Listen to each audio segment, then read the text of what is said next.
we got on the wrong train. There's like a local line and then a rapid express line. I'm just drinking coffee now to wake up.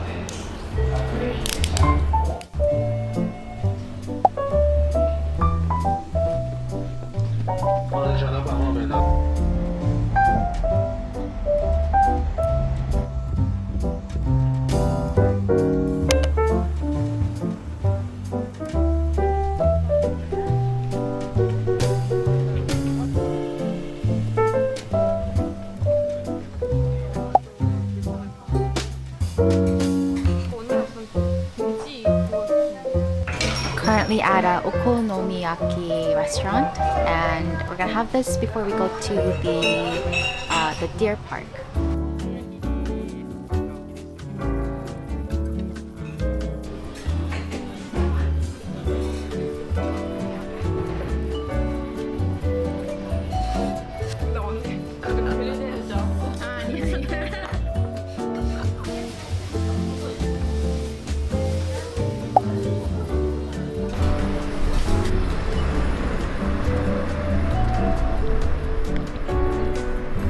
So we're currently on our way to the Nara Deer Park, and I'm kind of scared because apparently the deers have had attacked people before or headbutted, so we'll see how it goes. Gotta be careful.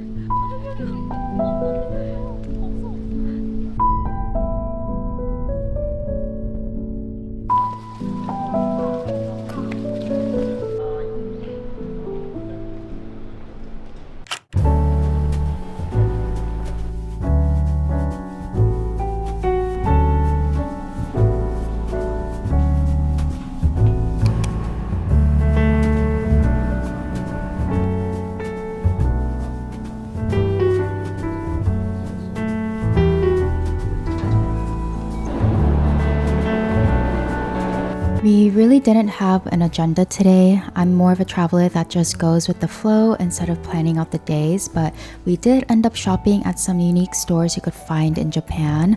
I feel like no Japan trip is complete if you don't do some shopping at their Pokemon and Nintendo stores. It was a lot of fun and honestly felt like a playground for grown-ups, mainly because I grew up watching Pokemon and playing Mario games with my siblings, so it was very nostalgic. After spending a little bit too much time at the shops, we ended up finding this udon shop that our older cousin highly recommended. The shop was set up so you order at the entrance and have the option to add varieties of tempura. And I'm not sure if most udon shops are set up like this, but I wasn't expecting to order as soon as I walked in, so I just randomly picked one of their popular dishes that were mentioned in the menu. And despite my random pick, these were possibly the chewiest udon noodles I've ever had. These noodles were actually being handmade in the stores itself, so I think that's why it just made the experience a lot better. We spent the rest of our day exploring Tontonbori, which is Osaka's most touristy area, and when you're there, you really gotta be careful because I got separated from my sister and cousin and it took us 10 minutes to locate each other just because of how crowded it was. But of course, we at least got to try the takoyaki and also take a picture with the famous Glico man. We are currently at Tontonbori. So busy over here. It's really hard to vlog, but here we are. So pretty. This is the famous Glico sign.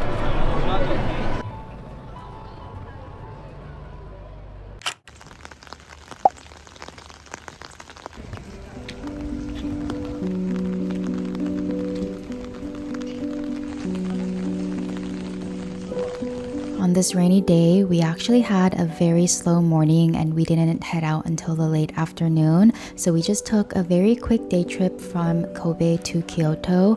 Honestly, the rain encouraged us to have a much slower day, which was quite necessary after we've been traveling for over a week at this point. Even though we didn't do or see much this day, it was just nice to wander around a new city, acting like locals and trying new food. We were actually really hoping we'd see some cherry blossoms during our walk because this area of Kyoto is known for their cherry blossoms, but we were actually a couple weeks too early. As you could see, they're not even bloomed yet, but hopefully sometime in the future I'll get a chance to see them in Japan.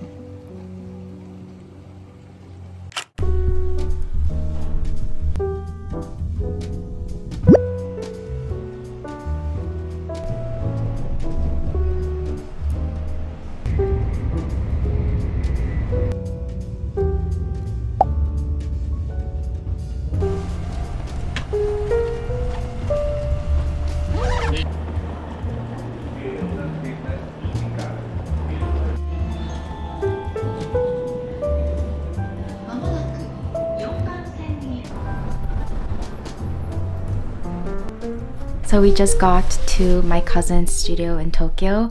It was the hardest trip ever. I couldn't even film anything because we were lugging our big suitcases across the streets and it just wasn't the best experience, but we're finally here. We just rested a bit and we're about to head out, maybe just do shopping for the day.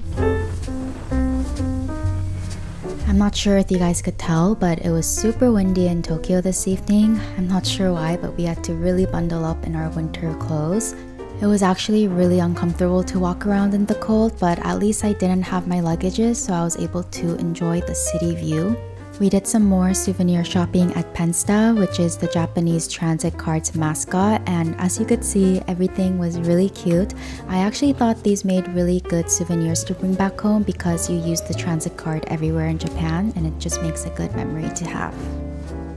To end our night, we found an Ichiran ramen shop location, and I will say this was possibly the best bowl of ramen I've ever had, so if you're ever in Japan, I highly recommend.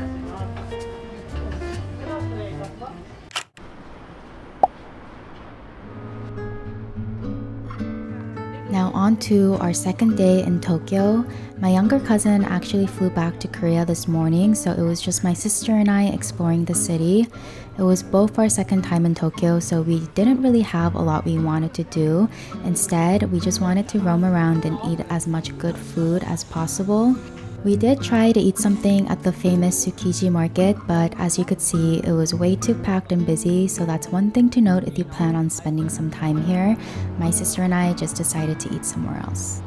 We're at a place called Sushi Dai, which is a pretty well-known sushi place just right out of Tsukiji market. So just currently waiting in the queue to get into the restaurant. There's only like one party ahead of us, so I think we'll get in really quickly. I'm looking forward to it though, since it'll be our first sushi meal during our entire trip here.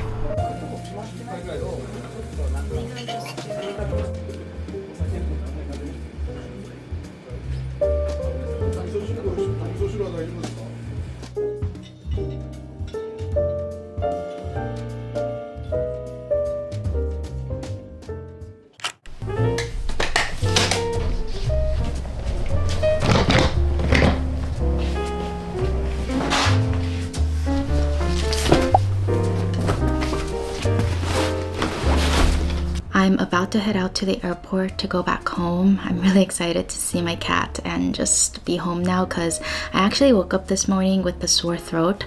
I don't think I'm sick. I think it's just been really cold here in Japan, like colder than I expected, so I was just breathing in a lot of cold air, so I think my throat is just sore from that. So I'm like ready to go home and just rest now, but before I head out to the airport, I wanted to give you guys a tour of this studio apartment. I don't know if I mentioned yet, but for some context, this is my older cousin's studio apartment here in Tokyo.